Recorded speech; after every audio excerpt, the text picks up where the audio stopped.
प्राचीन भारत की पावन धरती पर जब भगवान बुद्ध अपने अहिंसा और शांति के संदेश का प्रचार कर रहे थे, तब उनके जीवन की हर छोटी घटना एक महान सीख बन जाती थी।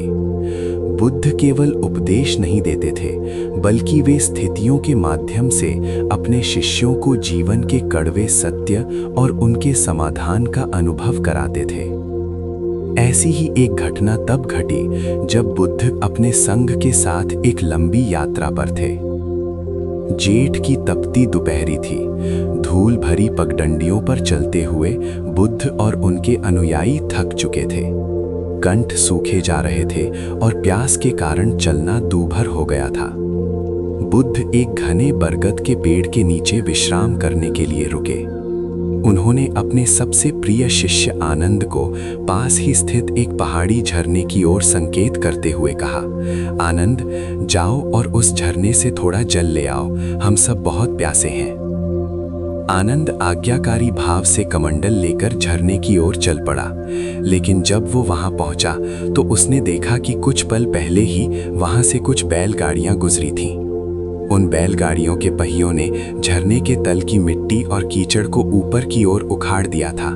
इसके अलावा झरने के किनारे कुछ ग्रामीण कपड़े धो रहे थे, जिससे साबुन और गंदगी पानी में घुल चुकी थी। वो पानी पीने लायक बिल्कुल नहीं रह गया था। आनंद सोच में पड़ गया, मेरे गुरुदेव को इतना दूषित पानी में कैसे पिला सकता हूँ। उसे लगा कि यदि वो ये पानी ले जाएगा तो ये बुद्ध का अपमान होगा। वो निराश होकर वापस लौट आया और बुद्ध से कहा, भगवान, उस झरने का पानी बहुत गंदा और मैला है, वो पीने योग्य नहीं है। यदि आप कहें तो मैं कुछ मील पीछे स्थित नदी तक जाकर जल ले आऊं। बुद्ध ने आनंद की आंखों में देखा और शांति से कहा, नहीं आनंद, हम उसी झरने का पानी पिएंगे। तुम थोड़ी देर बैठो और फिर दोबारा जाओ। आनंद असमंजस में था, लेकिन बुद्ध की आज्ञा टालना संभव नहीं था। वो आधे घंटे बाद फिर गया, लेकिन स्थिति वैसी ही थी। पानी अब भी गंदा था। वो फिर लौट आया। तीसरी बार जब बुद्ध ने आनंद को भेजा तो आनंद बेमन से वहां पहुंचा, लेकिन इस बार जो उसने देखा उसने उसे अचंभित कर दिया। वो झरना जो कुछ समय पहले कीचड़ से भरा था, अब बिल्कुल शांत और पारदर्शी हो चुका था। सारी गंदगी और मिट्टी अपने आप नीचे बैठ गई थी। पानी इतना साफ था कि उसके नीचे के कंकड़ पत्थर चमक रहे थे।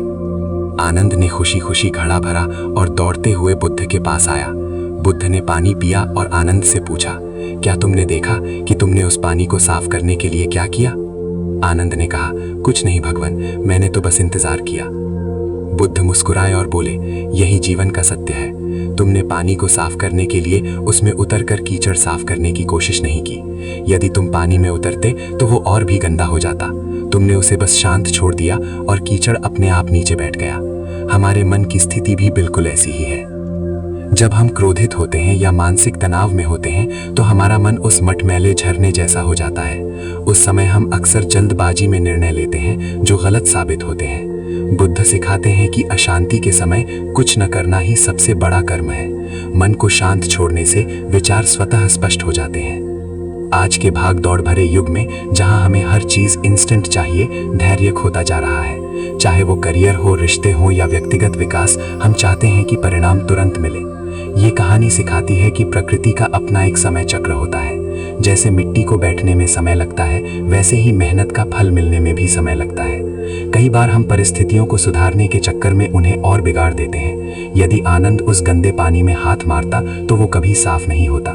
जीवन में भी कई समस्याएं ऐसी होती हैं जिन्हें हस्तक्षेप की नहीं, बल्कि केवल समय की जरूरत होती है।